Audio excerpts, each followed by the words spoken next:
ఏమ్రా అది నిమ్మలం కూర్చున్నావు? నాయనకు పానం మంచిగా లేదు. ఆసుపత్రికి తీసుకుపోదామంటే పైసలు లేవు.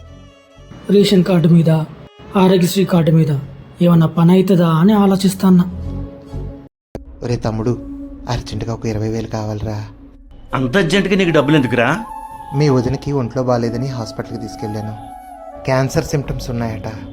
అదేదో పెట్ స్కాన్ చేయాలంటున్నారు. నా దగ్గర ఒక 10,000 ఉన్నాయి. ఎంత అవుతుందో తెలీదురా. నువ్వు ఒక 20,000 ఇస్తే మళ్ళీ ఇచ్చేస్తాను. అయ్యో, ఏమైందక్క? అర్జెంటుగా రమ్మన్నావు?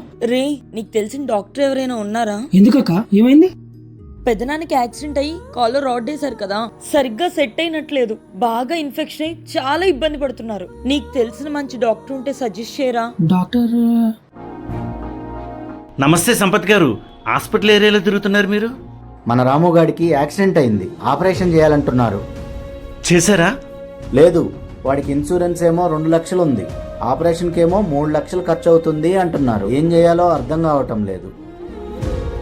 చూసారుగా ఈ వీడియోస్. ఉచితంగా ఎక్కడ వైద్యం దొరుకుతుందా అని ఒకరు, స్కాన్లకి టెస్టులకి ఎంత ఖర్చు అవుతుందా అని టెన్షన్ పడేది మరొకరు, మంచి డాక్టర్ని ఎవరినైనా సజెస్ట్ చేస్తే బాగుండేది అనుకునేది ఒకరు, మనకున్న ఇన్సూరెన్స్తో ఏ హాస్పిటల్లో ట్రీట్మెంట్ చేయించుకుంటే బెస్ట్ దొరుకుతుందా అని ఇంకొకరు. ఈ క్వశ్చన్స్ అన్నిటికీ ఒకటే ఆన్సర్: పేషెంట్ సేవ. కాంటాక్ట్